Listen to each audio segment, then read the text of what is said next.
Hello everyone, a very good afternoon to all of you. कैसे हैं आप सभी लोग? मेरा नाम है अंकित मिश्रा और आप सभी का स्वागत है हमारे अपने प्लेटफॉर्म अमर ज्योति प्राइम पे। तो हम लोग यहाँ पे स्टेबिलिटी चैप्टर को पढ़ रहे हैं कंट्रोल सिस्टम के।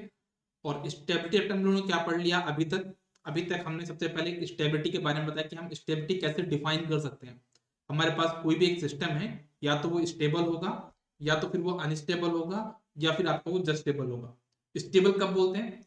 जब किसी भी सिस्टम का impulse response t tending to infinity पे जीरो हो तो सिस्टम आपका स्टेबल है। लेकिन अगर आपका impulse response t tending to infinity पे कांस्टेंट वैल्यू आ रहा है, दैट मींस वो आपका सिस्टम कैसा होगा? जस्टेबल। लेकिन अगर आपका जो आ, क्या बोलेंगे, impulse response t tending to infinity पे अगर वो इंफिनिटी है, उस केस में आपका सिस्टम क्या होता है? अनस्टेबल। ओके, फिर से रिपीट कर देता हूँ, 2 मिनट। अभी आप लोग थोड़ा सा, कुछ लोग नए लोग ज्वाइन किए हैं तो मैं बता देता हूँ एक बार फिर से। यहाँ पे देखो, देखिए। तो मेरा आपका कहने का मतलब क्या है, सब कोई प्रॉपर तरीके से समझिएगा। मेरा कहने का मतलब ये है कि मेरा जो सिस्टम है, ठीक है, तो उसके हम अगर किसकी बात करते हैं? स्टेबिलिटी की।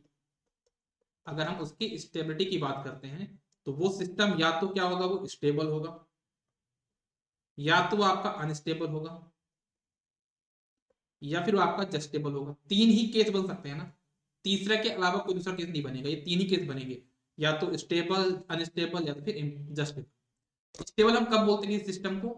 जब उसका limit t tending to infinity पे इंपल्स रिस्पांस की वैल्यू जीरो है, तो वो आपका सिस्टम क्या है? स्टेबल है।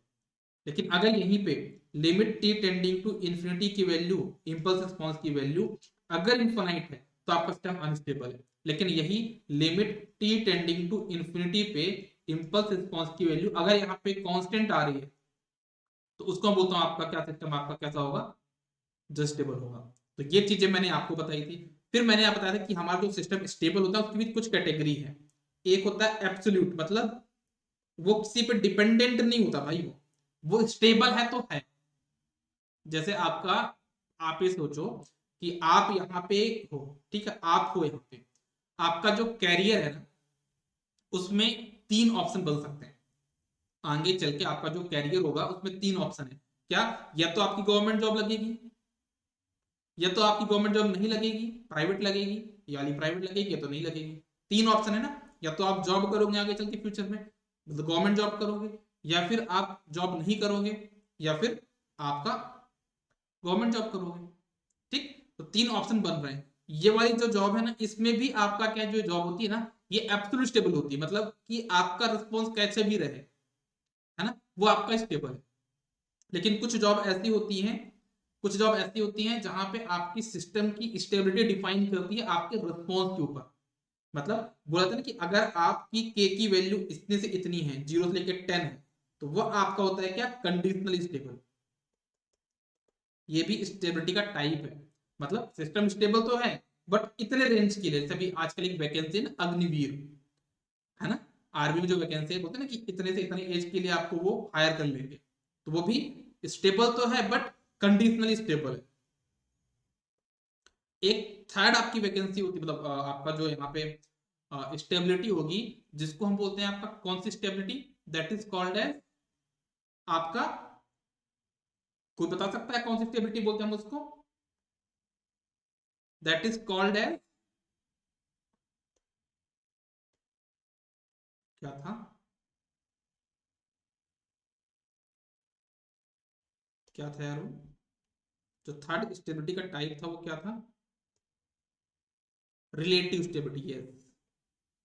जो थर्ड था उसको बोलते हैं क्या? Relative stability. रिलेटिव स्टेबिलिटी मतलब कि आपके दो सिस्टम है, दोनों ही स्टेबल है, बट उनमें कौन सा ज्यादा स्टेबल है। जैसे कुछ जॉब होती है ना, एक होती है टीचिंग की जॉब, एक होती है बैंक की जॉब, एक होती है आपकी पीएसयू में जॉब, एक होती है आपकी एसएससी जेई की जॉब, एक होती है आपकी इलेक्ट्रिसिटी बोर्ड में जॉब, एक होती है जनरेशन में जॉब, है ना। तो इन सभी जॉब में सब स्टेबल है। लेकिन में ज्यादा स्टेबल क्या मानते हैं लोग? जैसे आप लोग जेई की तैयारी करते हैं, तो इसमें आपका एसएससी जेई ज्यादा स्टेबल माना जाता है, इसलिए लोग ज्यादा तैयारी भी करते हैं क्योंकि उसकी रिलेटिव स्टेबिलिटी ज्यादा होती है। ठीक है, ओके। तो ये हो गया आपका 3 प्रकार की स्टेबिलिटी। फिर हमने यहाँ पे बताया था कि अगर हमको स्टेबिलिटी को जानना तो हम राउथ हर्विट्ज क्राइटेरिया को देखेंगे। अब राउथ हर्विट्ज क्राइटेरिया क्या होता है उसको भी समझो, मैं आपको प्रॉपर तरीके से बताता हूँ, देखना है ना, सभी लोग ध्यान समझना। जैसे मान लीजिए मेरे पास एक क्वेश्चन दिया, अब मुझे बताना है कि ये सिस्टम मेरा स्टेबल है या अनस्टेबल है, तो वो मैं कैसे आइडेंटिफाई करूंगा वो आप सभी लोग देखना। जैसे मुझे यहाँ पे ये ट्रांसफर फंक्शन दिया हुआ है, ठीक है, मुझे बताना है ये जो ट्रांसफर फंक्शन है क्या ये सिस्टम स्टेबल है कि अनस्टेबल है। तो क्या करते हैं हम लोग यहाँ पे, सबसे हायर वाली पावर को पकड़ना, कितना है, एस की पावर 3, फिर लिखो एस की पावर 2, एस की पावर 1, एस की पावर 0। ठीक है, फिर एक एक वैल्यू पकड़ो ऐसे, यहाँ पे इस पे गोला मारो और इस पे गोला मारो, तो यहाँ पे क्या कोफिशिएंट 1, इसमें क्या 11, लिखो 1, यहाँ पे लिखो 11। ठीक है, फिर यहाँ पे क्या लिखा है आपके पास 6, यहाँ पे क्या हो जाएगा 6, यहाँ पे लिखा 6, यहाँ पे लिखा 6। मैंने क्या बोला, तो सबसे लास्ट वाली वैल्यू है, बिना देखे सोचे समझे आप यहाँ पे पुट कर सकते हो लास्ट। ठीक है, आपको यहाँ पे वैल्यू निकालनी है, तो कैसे निकालोगे, आप इसका मल्टीप्लाई करोगे इसमें 66, 6 इंटू 11 कितना 66, माइनस दिस इंटू दिस कितना हो जाएगा 6, तो आपको हो जाएगा 66 माइनस 6 डिवाइड बाय 6, तो कितना आ जाएगा पास यहाँ पे 60/6 इक्वल्स टू 10। तो अगर देखें हम यहाँ पे, तो ये वाली वैल्यू पॉजिटिव है, ये वाली वैल्यू पॉजिटिव, ये वाली वैल्यू पॉजिटिव, ये वाली वैल्यू भी पॉजिटिव। तो कहने का मतलब क्या है, कितने साइन चेंज है यहाँ पे, एक भी साइन चेंज नहीं है। दैट मीन्स मेरा सिस्टम यहाँ पे क्या होगा, यहाँ पे मेरा जो सिस्टम होगा वो स्टेबल होगा। और अगर हमारे पास बोले कि 3 पोल थे, टोटल कितने पोल थे, 3 पोल थे, इन 3 पोल में से कितने पोल हमारे राइट हैंड साइड में है, तो राइट हैंड साइड में एक भी पोल नहीं, क्योंकि क्यों नहीं है, क्योंकि इसमें हमारे पास एक भी साइन चेंज नहीं है। जे ओमेगा में कितने पोल हैं, इसमें भी 0 है, तो हमारे पास जो लेफ्ट हैंड साइड में पोल होंगे कितने होंगे, वो 3 होंगे। ठीक, तो ऐसे हम क्वेश्चन को अप्रोच करते हैं। जैसे आप इस क्वेश्चन को भी देख लो, एक बात देखना चाहो तो, है ना, इस क्वेश्चन को कैसे सॉल्व करोगे, देखो यहाँ पे लिखा एस की पावर 4, एस की पावर 4, एस की पावर 3, एस की पावर 2, एस की पावर 1, एस की पावर 0, इतना आपने लिख लिया। फिर यहाँ पे देख लो, एक ऐसा करके आप पूरा मान लो तो कितना हो जाएगा 2 3 10, तो 2 3 10 आपने यहाँ पे लिख लिया। फिर 1 और 5 आप यहाँ पे लिख दोगे, क्योंकि आगे कुछ था नहीं तो आप यहाँ पे 0 पुट कर दोगे। ठीक, अब आप यहाँ पे जैसे मैंने आपको बताया 10 यहाँ पे, तो सबसे लास्ट में 10 आ जाएगा बिना देखे समझे कुछ भी। अब आप इनको यहाँ पे कैलकुलेट करोगे, तो आपने कैलकुलेट किया तो आपको क्या मिला, मैं कैलकुलेशन नहीं कर रहा है ना, जब कैलकुलेट करो तो आप वैल्यू मिल जाएगी, और जब आपने कैलकुलेट तो आपको क्या मिला, यहाँ पे ये वाली वैल्यू पॉजिटिव थी, ये प्लस थी, ये माइनस था, ये भी प्लस था, और ये भी प्लस था। तो अगर पूछो कितने साइन चेंजेस, तो क्या बोलोगे, चेक कर लो, यहाँ पे कोई साइन चेंज है, नहीं है। प्लस से माइनस गए तो आपके पास पहला साइन चेंज है, माइनस से प्लस गए तो दूसरा साइन चेंज है, और प्लस से प्लस गए तो यहाँ पे साइन चेंज नहीं है।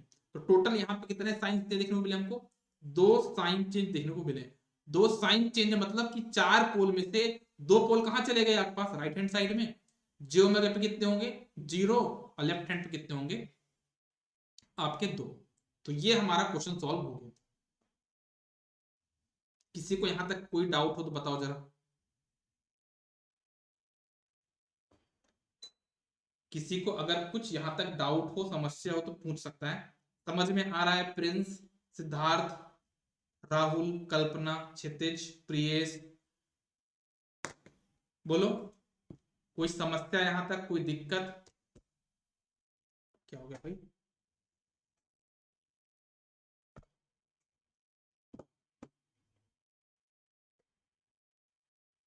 नो सर, चलो एनएस मतलब नो सर, शॉर्ट फॉर्म,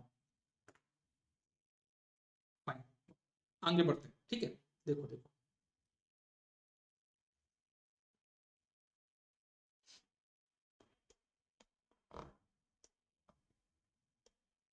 एक क्वेश्चन ये है, इस क्वेश्चन में कुछ खास है, और वो खास क्या है वो मैं आपको करके बताऊंगा तो ज्यादा समझ में आएगा।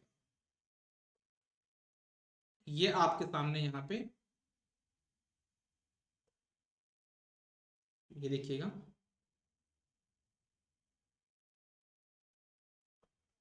सभी लोग ध्यान से समझिएगा, ये आपको यहाँ पे ऐसा कुछ दिया हुआ क्वेश्चन, ठीक है, आप सभी लोग ध्यान से समझिएगा, आपके सामने ऐसा कुछ क्वेश्चन दिया है और आपको इसकी स्टेबिलिटी निकालनी है। कैसे निकालोगे वो सभी लोग ध्यान से समझना, ठीक है। तो मैं क्या करने जा रहा हूँ, यहाँ पे क्या लिखा है एस की पावर 5, तो सबसे हाईएस्ट पावर यहाँ पे क्या होगी, एस की पावर 5, एस की पावर 4, एस की पावर 3, एस की पावर 2, थोड़ा गैप देख के करता हूँ, एस की पावर 3, एस की पावर 2, एस की पावर 1, एस की पावर 0। क्लियर है, फिर वैल्यू पुट कर दो, यहाँ पे हो जाएगा 1, फिर हो जाएगा 3, यहाँ पे हो जाएगा 5, यहाँ पे क्या आ जाएगा 2 6 3, कितना आ गया, और जो सबसे लास्ट वाली वैल्यू सबको पता कहाँ पे आ जाएगी, वो 3 यहाँ पे आ जाएगी। अब मुझे ये दो तीन वैल्यू यहाँ पे पता करने के लिए मैं कैलकुलेशन करूंगा यहाँ पे। जब मैं कैलकुलेशन करूंगा तो क्या हो जाएगा, 2 3 6, 6 माइनस 6 0, यहाँ पे आ जाएगा 0। ये प्रॉब्लम के बारे में बात कि जब कभी आप ये आर एस क्राइटेरिया सॉल्व करते हो तो बीच में कहीं एक वैल्यू 0 आ जाती है, उस केस को कैसे सॉल्व करेंगे उसको भी हमको आइडेंटिफाई करना है। तो यहाँ पे 2 है, फिर सॉल्व कर लो, 2 इंटू 5 10, 10 माइनस 3 7, 7/2 कितना हो जाएगा आपका 3.5, या फिर चाहो तो आप 7/2 भी लिख सकते हो, एज योर विश। अब आप ये वाली वैल्यू पुट कर निकालोगे तो आपका इनफाइनाइट आंसर है। अब ऐसे कैसे सॉल्व करोगे, तो इस प्रकार के क्वेश्चन को आप क्या करोगे, जो यहाँ पे 0 लिखा है ना, आप इसको एप्सिलॉन मान लोगे। क्या मान लोगे, आप एज्यूम कर लोगे कि ये वैल्यू क्या है, एप्सिलॉन, ठीक है। और एप्सिलॉन क्या होती है, एप्सिलॉन टेंडिंग टू 0 होता है, ठीक है। एप्सिलॉन क्या होता है आपका, टेंडिंग टू 0। तो अगर आप यहाँ पे एप्सिलॉन पुट करते हो तो क्या हो जाएगा, एप्सिलॉन टू 6 कितना हो जाएगा, 6 एप्सिलॉन, इन दोनों को मल्टीप्लाई करो कितना हो जाएगा, -7, तो कितना हो जाएगा 6 epsilon, let me right by other colour, 6 epsilon minus 7 by epsilon. तो यहाँ पे मेरी ये वैल्यू आ जाएगी, और यहाँ पे आएगा जब सॉल्व करा जाएगा, तो मैंने ये वाली कॉलम भी कंप्लीट कर ली, ये वाला रो भी मैंने कंप्लीट कर लिया। अब बात आती है कि मुझे यहाँ पे क्या करना, यहाँ पे कौन सी वैल्यू आएगी, वो हमारी मेन चैलेंज, ठीक है। तो वो भी करके देख लो, करने में क्या जाता है, करके देख लो यहाँ पे प्रॉपर तरीके से मैं बताता हूँ। इसका मल्टीप्लाई करोगे आप इसमें तो कितना आ जाएगा देखना, 6 epsilon minus 7 divide by epsilon into, यहाँ पे माइनस, ठीक है ना, इंटू 7/2 माइनस 0, मतलब sorry -3 epsilon divide by 6 epsilon minus 7 by, ठीक है। इतना हो गया, समझ में आ गया। अब बात आती है यहाँ पे साइन चेक करने की, कौन सी वैल्यू प्लस है कौन सी माइनस है। तो जब आप ये चेक करने जाओगे तो आपके दिमाग में डाउट आएगा कि सर ये तो एप्सिलॉन है, आप इनको कैसे लोगे। आप क्या करना, सबसे आसान तरीका बता रहा हूँ, इससे आसान तरीका आपको नहीं मिलेगा। आप एप्सिलॉन की कोई एक रैंडम वैल्यू ले लो जो कि 0 के पास हो, कोई भी एक वैल्यू, मैं लेता हूँ 0.1। अधिकतर अधिकतर जितने भी केस होते हैं सभी केसों में 0.1 लेता हूँ, आप लोग तो इससे भी कम वैल्यू ले सकते हो, लेकिन इससे कम लोगे तो कैलकुलेशन थोड़ा सा दिक्कत कर जाता है, इसलिए जो भी आपको लेना हो, लेकिन ऐसा कुछ वैल्यू ले लो। अब आप यहाँ पे लेके रख के देखो, अगर आप 6 में 0.1 का मल्टीप्लाई करोगे 0.6 आएगा, -7 है, तो भाई इसका आंसर मुझे नहीं पता क्या आएगा, बट इतना क्लियर है कि इसकी वैल्यू निगेटिव आएगी, हाँ या ना, है ना। मुझे आंसर से क्या आंसर किसी मतलब क्या किसी को नहीं, मुझे माइनस से मतलब कि यहाँ पे माइनस है, ठीक है। अब इसको भी देखो, तो 6 एप्सिलॉन माइनस 7 बाय एप्सिलॉन, इसकी वैल्यू निगेटिव आती कि नहीं आती, निगेटिव आती है। इसमें क्या होता है, ये भी निगेटिव टर्म है, ये वाला टर्म भी निगेटिव है, और ये भी निगेटिव है। तो अगर मैं ध्यान से तो निगेटिव तो कॉमन आ जाएगा बाहर से, तो निगेटिव कैंसिल भी तो हो जाएगा। समझ में आई भाई साहब कि नहीं आई बात यार, समझ में आई बात। तो हमारे पास यहाँ पे माइनस माइनस सब कैंसिल हो, तो हमारे पास वैल्यू क्या आएगी यहाँ पे, प्लस, ये भी हो जाएगा प्लस, ये भी प्लस था, ये भी प्लस था, ये भी प्लस था। तो कितने साइन चेंज है बेटा, देखो जरा एक बार, प्लस से plus no sign change, plus से plus no sign change, plus से माइनस, यस एक साइन चेंज हुआ, फिर माइनस से प्लस फिर एक साइन चेंज हुआ, फिर प्लस से प्लस नो साइन चेंज। तो टोटल 5 पोल थे, कितने पोल थे आपके पास टोटल यहाँ पे 5, जिसमें से कितने राइट हैंड साइड में है, आपके 2 में साइन चेंज है तो 2 राइट हैंड में ही। लेफ्ट हैंड साइड में कितने हो जाएंगे आपके पास, लेफ्ट हैंड साइड में आपके पास हो जाएंगे यहाँ पे 3, और आपका बचा जे ओमेगा एक्स में तो जे ओमेगा एक्स में कब पोल होते हैं? जब आपके पास सिमेट्री होगी। अभी सिमेट्री कहां पे आएगी वो नेक्स्ट क्वेश्चन आपको पता चलेगा तब। तो जे ओमेगा कितना आपके पास यहाँ पे 0।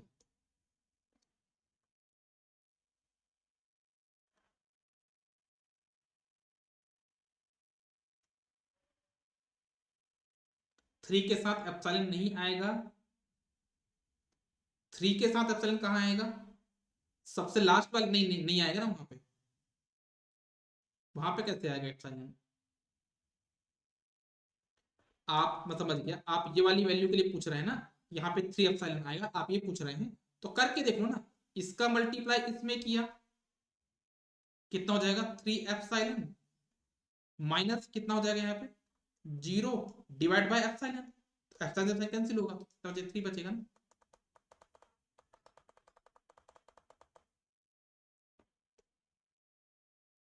क्लियर है ये चीज यहां तक? बताओ सभी लोग पहले, यहां तक सभी को क्लियर है?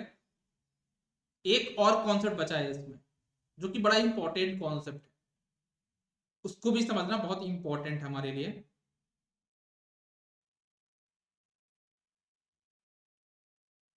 चलो,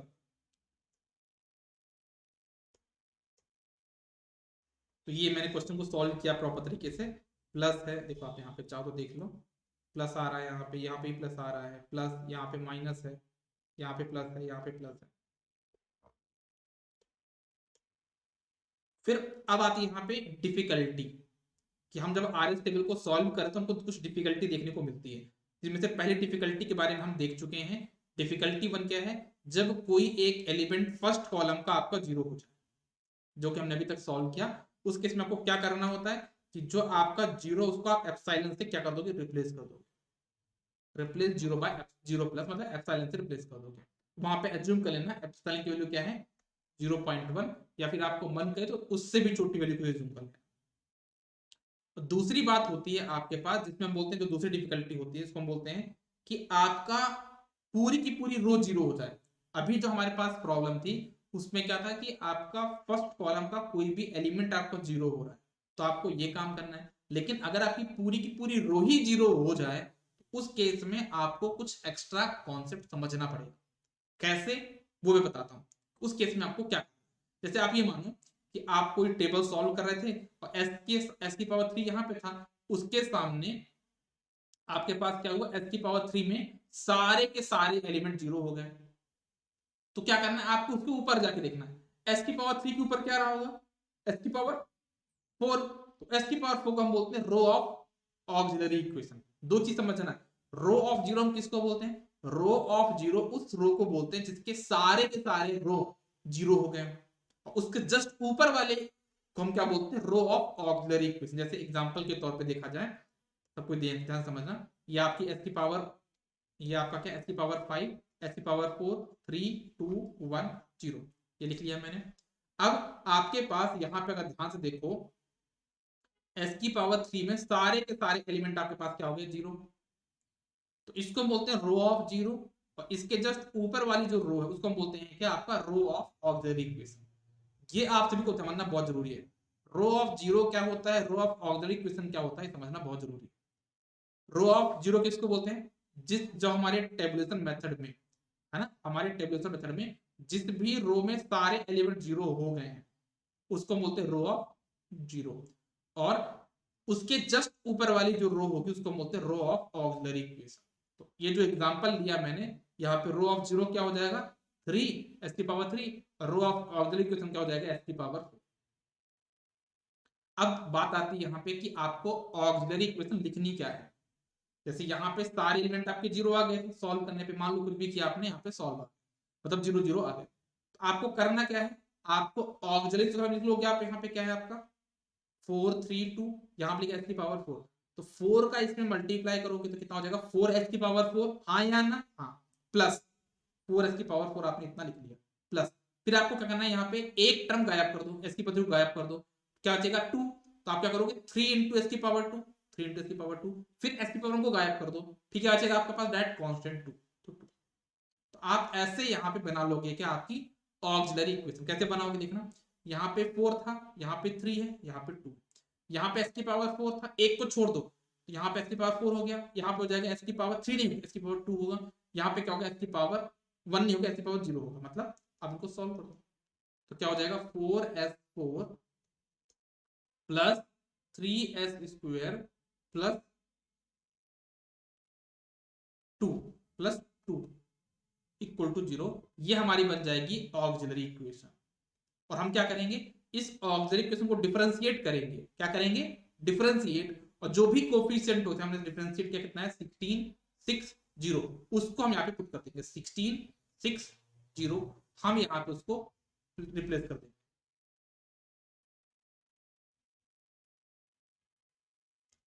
जस्ट टेबल कैसे पता करेंगे वो अभी आएगा।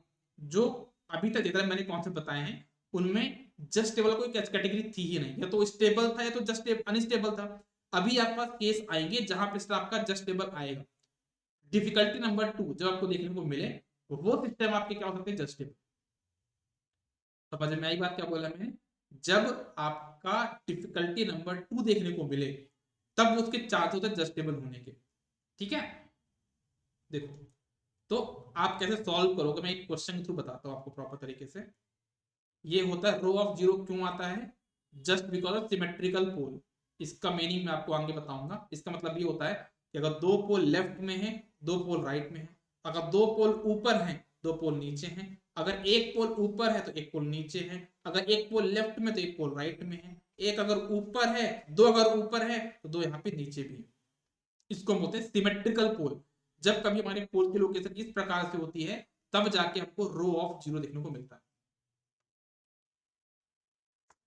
ठीक है, चलो तो एक क्वेश्चन मैं आपको यहाँ पे करके बताता हूँ, निकाल लो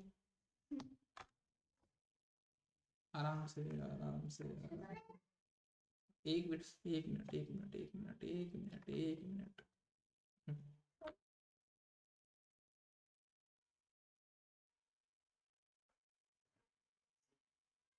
ठीक है, एक क्वेश्चन मैं आपको सॉल्व करके दिखाता हूँ, यहाँ पे समझना सभी लोग। ठीक है, तो आपके पास यहाँ पे एक क्वेश्चन दिया हुआ था, ये ट्रांसफर फंक्शन, और आपसे पूछा गया यहाँ पे कि आप इसकी स्टेबिलिटी चेक करके बताओ। तो क्या करोगे, यहाँ पे s की पावर 5 था तो आपने लिखना शुरू कर दिया। कैसे, s की पावर 5, s की पावर 4, s की पावर 3, s की पावर 2, s की पावर 1, s की पावर 0, ये आपने लिख लिया। फिर इसके बाद आप क्या करोगे, यहाँ पे देखोगे गोला मान लो छोड़ छोड़ के, तो आपने एक एक छोड़ के गोला मान लिया। कितना आ जाएगा इसका कोफिशिएंट 187, तो आपने यहाँ पे लिख लिया 187। फिर जो बच्चे हुए थे 484, आपने उनको भी लिख लिया 484। फिर आपने कैलकुलेट करना शुरू किया। 4 × 8 कितना होता, 32। 8 4 जा 8 4 जा 24। 8 4 जा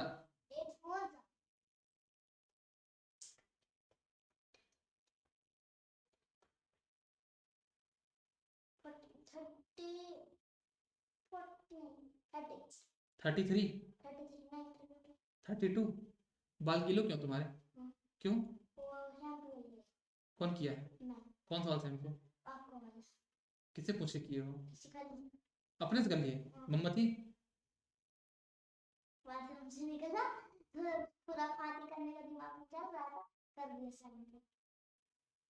वाह, ठीक है ठीक है, तो अपना काम करो। तो कितना हो जाएगा आपके पास, यहाँ पे इसको सॉल्व कर लेना, ये 660 यहाँ पे आ जाएगा, सॉल्व करते बनता है आपसे। यहाँ पे भी सॉल्व कर लो, कितना आ जाएगा 440 यहाँ तक आ गया। लेकिन जब इसको सॉल्व करोगे, ये वाली वैल्यू है ना, इसको तो करके देख लो आपका 0 0 आएगा। कैसे, 4 × 6 24, 24 - 24 कितना होता है 0। ठीक है, सिमिलरली 4 × 0 0, 0 - 0 0 बाय 4 कितना आएगा आपका 0। यहाँ पे भी 0, मतलब आपका जो पूरी रो है ना इसकी पावर 1 की, वो आपकी क्या बन गई है 0। ठीक है, आपको पास जो प्रॉब्लम थी वो आ गई। अब आपको यहाँ पे आइडेंटिफाई करना है कौन सी आपकी रो ऑफ जीरो है, कौन सा रो ऑफ ऑक्सिलरी इक्वेशन है। तो जैसे ये वाला s की पावर 1 में, s की पावर 1 में आपका रो ऑफ जीरो आया है, और ये आपका हो जाएगा रो ऑफ ऑक्सिलरी इक्वेशन 440। ठीक, तो ये आपका row of zeros, row of auxiliary equation आ गया। आप यहाँ पे क्या करोगे, ऑक्सिलरी इक्वेशन लिखोगे। यहाँ पे क्या लिखा है आपके पास, इसके जस्ट ऊपर वाली है ना ये, यहाँ पे लिखा है एस की पावर 2, तो इसका इसे मल्टीप्लाई को कितना हो जाएगा 4 एस की पावर 2 प्लस एस की पावर को छोड़ दो, जाने दो उसको, बचेगा 4 इक्वल टू 0। तो क्या हो जाएगा 4s² प्लस 4, ये आपका बन जाएगा क्या, ऑक्सिलरी इक्वेशन। अब आप इसको डिफरेंशिएट कर दोगे, क्या आ जाएगा 4 दूनी 8 प्लस 0, तो आपके पास इतना कुछ आ जाएगा। ठीक है, तो ये आप 8, जो 8 है, जो 8 है आप डायरेक्टली उसको यहाँ पे रख लोगे। पोको वाला चला लो, तो वाईफाई से कनेक्ट कर लो ना भाई। हाँ ठीक है, तो यहाँ पे आपका 8 आ जाएगा, जो इसका कोफिशिएंट आया था आपने यहाँ पुट कर दिया, फिर इसको पूरा सॉल्व कर दिया।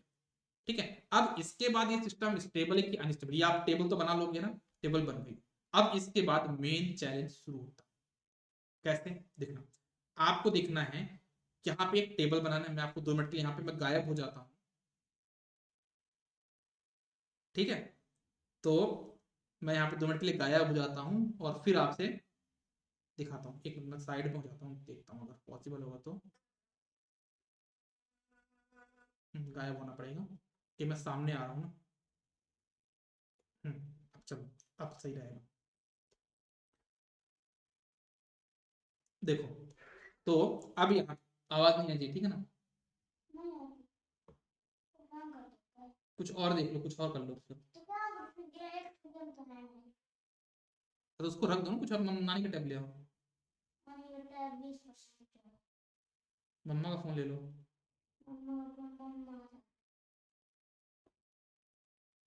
देखो, तो आपके पास यहाँ पे 2 टेबल बनानी, एक लिखना है ए, एक लिखना है आपको सीई। सी मतलब पूरे की बात करी जा रही है, ए मतलब सिर्फ इतने की बात की जा रही है। ठीक है, फिर से बोल रहा हूँ, एक तरफ लिखना है ए, एक तरफ लिखना है आपको सीई। ए मतलब क्या, ए मतलब आपका सिर्फ इसके बारे में बात होगी, और सी मतलब पूरे के बारे में बात होगी। ठीक, ओके। तो हम पूछे अगर नंबर ऑफ ए रूट्स कितने हैं, तो ए रूट्स कितने आपके पास यहाँ पे 2, यहाँ पे मैंने 2 लिख दिया। लिखा यहाँ पे number of sign change in A, मतलब आप यहां तक नीचे आके देखो कितने साइन चेंज है, एक भी साइन चेंज है तो कितने यहाँ पे लिखते हैं 0। जो आप यहाँ पे लिखोगे उतने यहाँ पे क्या होंगे, right hand pole on auxiliary equation, same आपको लिखना है 0। उतना आप लिखोगे लेफ्ट हैंड में कितने होंगे 0। ये तीनों वैल्यू आपका पास बराबर होती है, याद रखना है ना। ए के लिए number of sign change in A, right hand pole और लेफ्ट हैंड पोल आपके क्या होते हैं, बराबर होते हैं, 0 0 0 अपने यहाँ पुट कर दिया। फिर टोटल, टोटल कितने पोल थे, 2 पोल थे, है ना। ना लेफ्ट में कोई है ना राइट में कोई है, तो कहाँ है वो दोनों के दोनों पोल, वो आपके दोनों पोल कहाँ पे हैं, जे ओमेगा में है। इतना आपने लिख लिया, आप यहां तक पहुंच गए। अब आपको क्या करना है, इसका जो भी आंसर है आप उसको यहाँ पे कर दोगे ट्रांसफर, हाँ या ना। तो जे ओमेगा जो भी आपने यहाँ पे निकाला है वो आपने यहाँ पे पुट कर दिया 2। ठीक, आपने यहाँ पे 2 पुट कर दिया। अब देखो, अब आपको इसको सॉल्व करना है, ये आपका फाइनल आंसर, ये आपका फाइनल आंसर नहीं था, आपका फाइनल आंसर यहां से बनेगा। कैसे, मैं आपको बताता हूं, देखना क्या करोगे आप। सी इक्वेशन कितना पे, नंबर ऑफ सी रूट्स कितना आपके पास 5, आपने 5 लिख दिया। अब कितने साइन चेंज, देखो यहां से यहां तक कितने साइन चेंज है, तो आपके पास यहाँ पे एक भी साइन चेंज नहीं, तो कितने साइन चेंज आपके पास यहाँ पे 0। जब 0 साइन चेंज है तो नंबर ऑफ राइट हैंड पोल कितने होंगे सी इक्वेशन पे 0, क्योंकि दोनों वैल्यू हमेशा बराबर होती है। साइन चेंज हमेशा राइट हैंड पोल के बराबर होता है, तो अगर एक भी साइन चेंज नहीं है तो राइट हैंड पोल कितने होंगे आपके 0 होंगे। अब आप ये समझो 5 पोल थे, है ना, राइट में तो कोई भी नहीं है, लेफ्ट में, लेफ्ट आपके जे ओमेगा में 2 हैं, समझना प्रॉपर तरीके से ना। आपके पास टोटल 5 पोल थे, राइट हैंड में एक भी नहीं है, 2 आपके जे ओमेगा में है, तो जो बचे हुए पोल है वो कहाँ पे होंगे, लेफ्ट हैंड में। राइट हैंड में कितने हैं, एक भी नहीं है। मतलब आप इसको ऐसे समझो, कैसे पोल बन रहे हैं आपके पास यहाँ पे, ये आपका एस प्लेन है। ठीक है, तो आपके पास 2 पोल जे ओमेगा में, एक पोल यहाँ पे, एक पोल यहाँ पे है, 2 पोल यहाँ पे हो गए और 3 पोल आपके यहाँ कहीं पे है लेफ्ट हैंड साइड पे। इस प्रकार के सिस्टम को आप क्या बोलोगे, जस्ट स्टेबल सिस्टम, क्योंकि राइट हैंड में तो कोई पोल नहीं है, बट आपके पास यहाँ पे पोल देखने को मिल रहे हैं, जिसकी वजह से आप इसको क्या बोलोगे, ये जो सिस्टम किस प्रकार का सिस्टम है, that is a just stable system.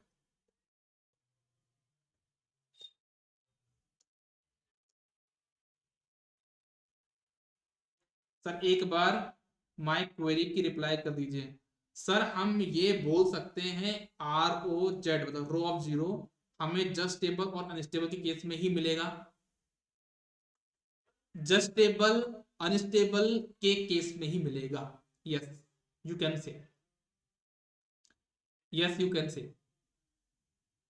अगर रो ऑफ जीरो आ रहा है दैट मीन्स कि आपका सिस्टम या तो वो आपका अनस्टेबल होगा या तो जस्टेबल होगा, स्टेबल नहीं हो सकता। ठीक है ना भाई। अगर रो ऑफ जीरो आया है दैट मीन्स वो सिस्टम आपका या तो वो अनस्टेबल होगा या तो जस्टेबल होगा, but it can not be a stable system. समझ में आया सभी को? क्लियर है? तो अब एक काम करते हैं यार, इसमें जो बचे हुए क्वेश्चन आप कर लोगे कि नहीं कर लोगे? सेम ऐसे ही क्वेश्चंस हैं, प्रैक्टिस करो ना यार, है ना? आप लोग प्रैक्टिस करके देखो। ठीक है, मैं बुक आपका जो नोट्स अपलोड कर दूंगा, आप सभी लोग स्टेबिलिटी चैप्टर जितने भी क्वेश्चंस मैंने सॉल्व कराए हैं उन सभी क्वेश्चनों को एक बार आप देखो। ठीक है, चलो आज की क्लास को हम लोग यहीं पे खत्म करते हैं। ठीक है, इसके आगे हम लोग कल की क्लास में कवर करेंगे। आई होप मैं ये मान सकता हूँ कि स्टेबिलिटी खत्म हो चुका है।